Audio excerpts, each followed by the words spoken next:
There are moments in human history when you realize civilization has gone too far. The wheel, the printing press, the moon landing, and now, an app-connected wearable that uses electrical stimulation to improve male sexual performance. Yes, we have officially entered the age where your phone might one day ask, "Would you like to update your firmware before intimacy?" And as ridiculous as that sounds, this is not internet folklore. A real device called MOR, made by Morari, received FDA 510K clearance in February 2025 as a non-implanted electrical stimulation device for management of premature ejaculation. The broader medical literature also described wearable male sexual devices, including neuromodulation patches, as an emerging category, but with evidence that is still early and still limited. So tonight, we go down the rabbit hole. Not the childish version, not the clickbait version, the real version. Because beneath the headline, "The wearable that shocks your penis," hides a bigger story about nerves, blood flow, masculinity, embarrassment, medicine, venture capital, and one of the oldest truths in biology. If you can control the signal, you can change the system. Imagine explaining this to your grandfather. "Grandpa, there's now a wearable patch controlled by Bluetooth that sends gentle electrical impulses into the pelvic area to help with premature ejaculation." He would stare at you the same way a Roman senator would stare at Wi-Fi. Because in his world, health technology meant aspirin and maybe a thermometer. In our world, a man can open an app, adjust amplitude and frequency, and optimize nerve interference before sex. That is not satire. Morari's own materials describe a wearable skin patch, app control, and a mechanism intended to interfere with nerve signaling involved in ejaculation. FDA records identify the MOR as a regulated device in this category, with a decision date of February 11, 2025. Now, let's be precise, because precision matters. This is not some cartoon lightning bolt machine zapping the organ itself, like Dr. Frankenstein opened a men's clinic. The real concept is more subtle. The patch is described as being applied in the perineal area, the region between the scrotum and anus, and uses transcutaneous electrical stimulation to alter the signaling involved in climax timing. In plain English, it tries to interrupt the communication highway, not destroy the vehicle. And suddenly, this stops sounding like a dirty joke and starts sounding like what it really is: neuromodulation. Your body is an electrical empire. Let me tell you a secret about the human body. You are not just chemistry, you are chemistry under electrical command. Your heart beats through electrical conduction, your muscles move through electrical signals, your brain thinks through electrochemical activity, your nerves are constantly sending coded instructions like microscopic messengers sprinting through an empire of flesh. So when people hear electrical stimulation, they imagine something weird, futuristic, maybe suspicious. But medicine has been quietly using electricity for a long time. Pacemakers, TENS units, deep brain stimulation, spinal cord stimulation. Neuromodulation is already a serious medical field.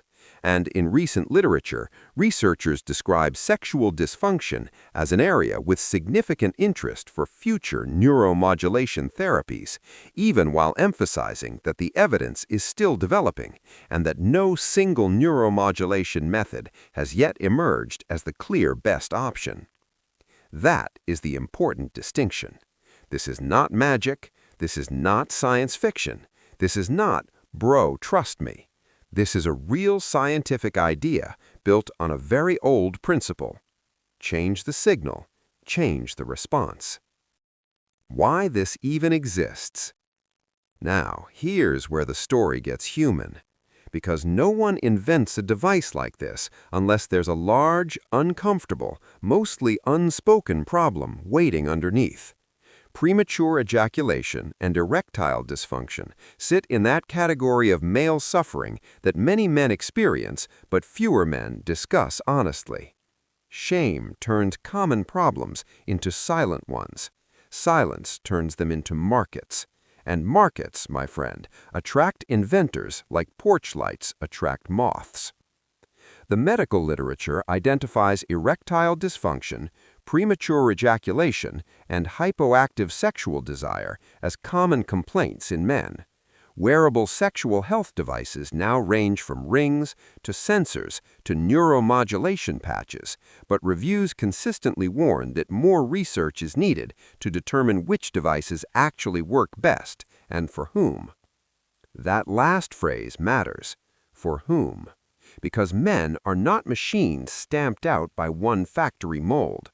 One man's problem is blood flow, another man's problem is anxiety, another man's problem is hormones, another man's problem is medication side effects, another man's problem is sleep apnea, diabetes, alcohol, vascular disease, or the fact that his body has been whispering something is wrong for years, and he kept answering, "Nah, I'm good."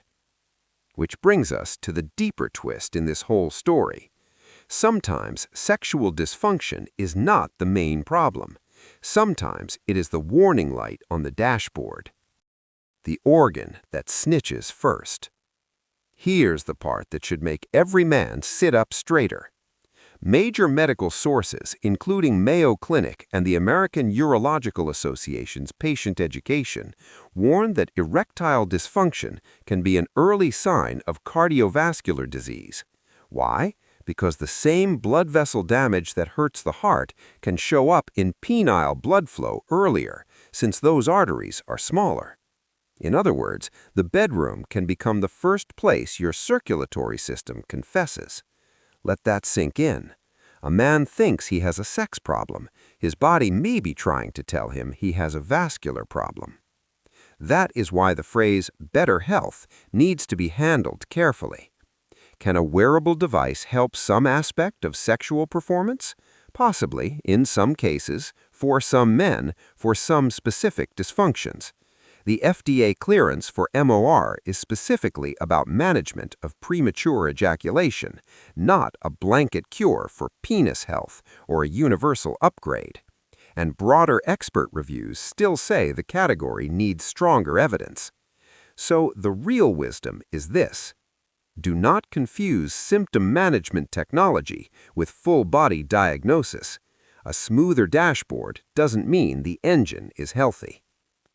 What the device is actually doing. Let's strip away the comedy and explain this like engineers. The body uses nerve pathways to coordinate arousal, contraction, sensation, and climax. Morari's materials describe the patch as delivering a quiet, gentle sensation that temporarily confuses the nerves carrying signals between the penis, brain, and muscles involved in ejaculation. Their diagrams frame it as nerve interference intended to delay and intensify the experience. That word confuses is doing a lot of work, because what they're really selling is timing control, not masculinity in a sticker, not immortality in a Bluetooth patch, not a thunderbolt from Olympus. Timing control. And that tells you something profound about modern medicine. We are increasingly moving from brute force treatment to signal editing. Less sledgehammer, more software patch. The future of medicine may not always be replace the part. Sometimes it will be tune the circuit. The business of embarrassment. Now let's go one layer deeper into the economics. Sexual health is one of the most emotionally charged markets on Earth because it combines three combustible ingredients: fear, hope, and privacy. That is a capitalist holy trinity. People will ignore knee pain for 6 months. They will not ignore failure in the bedroom. That urgency is why this category keeps expanding. In a 2024 review of wearable male sexual devices, researchers described a growing ecosystem that includes rings, sensors, and neuromodulation patches, but also noted major variation in the supporting evidence. Morari's own investor-facing materials pitch the device as app-enabled wearable tech for improving sexual performance. And of course it does, because we live in the age of optimization. Track your sleep, track your glucose, track your VO2 max, track your steps, track your erections? Apparently, yes. Civilization looked at intimacy and said, "Can this be made into a dashboard?" And the answer, inevitably, was yes. The joke and the truth. Now, let's laugh for a second, because we should. There's something objectively hilarious about a man whispering to his partner, "Give me 1 second, I need to sync my reproductive firmware." That is funny. It is also true enough to make the joke dangerous. But beneath the absurdity is something serious. Men often delay care until the body forces honesty. Sexual symptoms may be the first thing that finally gets attention. When that happens, a device can be part of the conversation, but it should not become the entire conversation. Because if erections are a vascular story, if ejaculation timing is a neurologic story, if libido can be a hormonal story, if performance can be a psychological story, then male sexual health is not a side quest. It is an integrated systems report, a report card from the nervous system, a memo from the vascular tree, a whispered note from metabolism, and sometimes rude voicemail from aging. And for some men, that message arrives wearing a patch and buzzing softly. Where the rabbit hole really goes. Here is the bigger rabbit hole.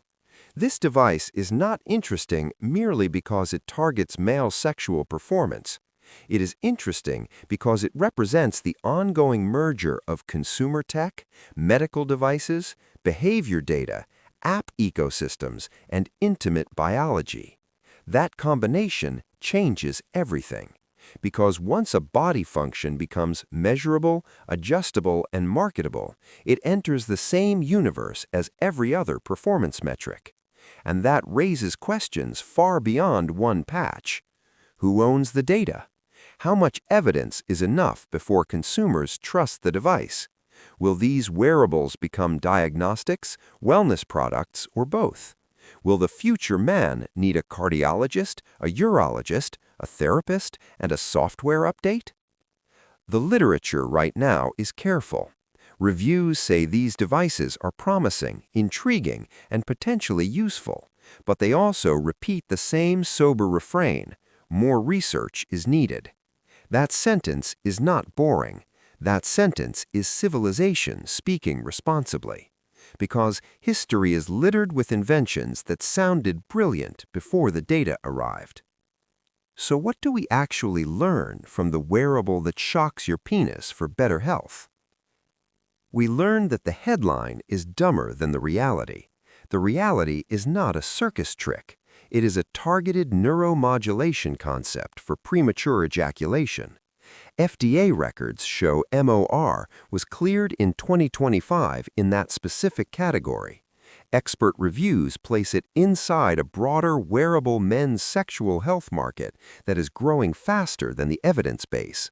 And mainstream medical guidance reminds men that sexual dysfunction, especially erectile dysfunction, can sometimes be an early warning sign of heart disease and broader vascular problems. In plain English, don't laugh so hard that you miss the lesson. Your body is electrical. Your sexuality is biological. Your symptoms are informational. And your embarrassment is expensive. The future of men's health may look weird. It may buzz. It may connect to an app. It may arrive in packaging so discreet it looks like wireless earbuds.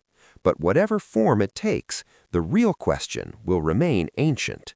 Is this helping you understand your body, or merely helping you ignore what your body is trying to say?